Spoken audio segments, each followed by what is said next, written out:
Be ready. 5 seconds. Start. I should like now to make a few observations on the budget. This budget marks a turning point in the history of our country. It is no use attempting, as some of my friends have done, either to deprecate the budget very strongly or to suggest that we are not witnessing a new revolution in our methods of fiscal training and technique. I want it to be quite clearly pointed out to my friends that we are now facing the lean years of Indian finance. Hitherto, we had revenue surpluses which were a form of public saving and which were meant to be utilized for capital development. Hereafter, this form of revenue surplus would not be available.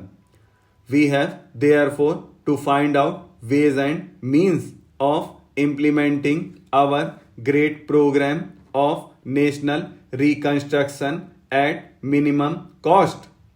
My point is that the deficit on revenue account would be of the order of about rupees 19 to 20 crores.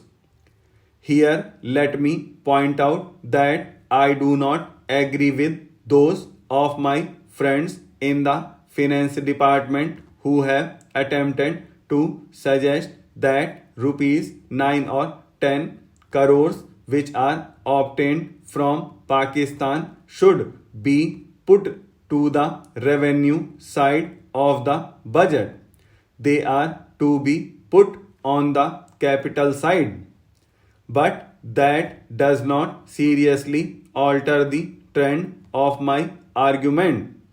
What I am suggesting is that we would have to be prepared for a deficit of a much higher order even on the revenue side. That itself should make us realize that there are very many problems which we have to face and that we have to undertake ways and means of increasing the resources of our country so that it might be possible for us to have a greater amount of surplus or a greater amount of public saving for the purpose of financing capital development.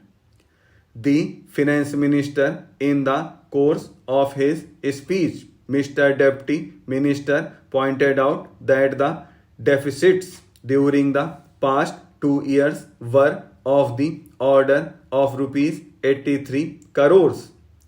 I venture humbly to disagree with him because I feel that when we are talking of deficits, we must take into account the overall deficit incurred by the central government and that would be of the order of rupees 200 crores. During the years of relatively light expenditure, we had a shortfall of about rupees 200 crores. Undoubtedly, now when we are going to have a very great amount of expenditure, we might have a greater amount of deficit and we would have to find out ways and means of trying to meet our capital expenditure. Some members have pointed out that deficit financing is good. Others have pointed out that it is poison. One honorable member who preceded me pointed out that it could be taken like a tonic. Now I am not willing to enter into the merits of deficit financing or demerits of deficit financing in an academic spirit.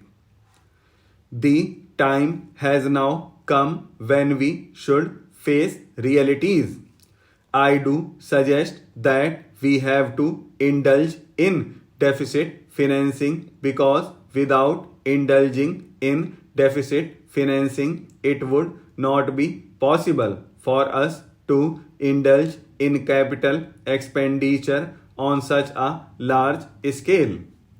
But when we are talking of the scope of deficit financing, I would like to place before the House and the Finance Minister the two great limitations which face us. The first limitation that faces us is that concerning the internal price level. The Honorable the Finance Minister referred to the cost of living. He said that he was going to keep a watch over the cost of living so that it may not shoot up within a short period and make a mess of the plans of capital development.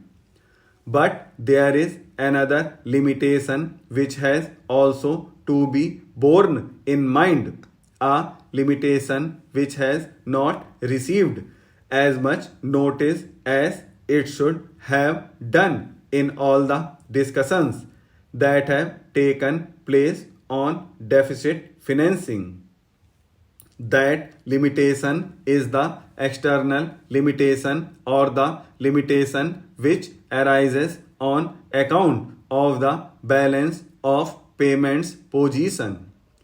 I think this is as important, Mr. Deputy Speaker, as the internal price level, and I should like to elaborate that particular point a bit more because I feel that a time will shortly arrive when we might have either to reconsider our policy or might even have to leave the Sterling Club of which we are a member. The second serious limitation is as serious as the first. What would be the consequences of deficit financing on our balance of payments? The Finance Minister in his budget speech points out that so far as the balance of payments position is concerned, they have now, whether it is by accident or design, a favorable balance, and they have contributed about rupees 63 crores to the dollar pool during the past 6 months. But the moment we indulge in deficit financing, we have to be prepared for worsening of our balance of payments.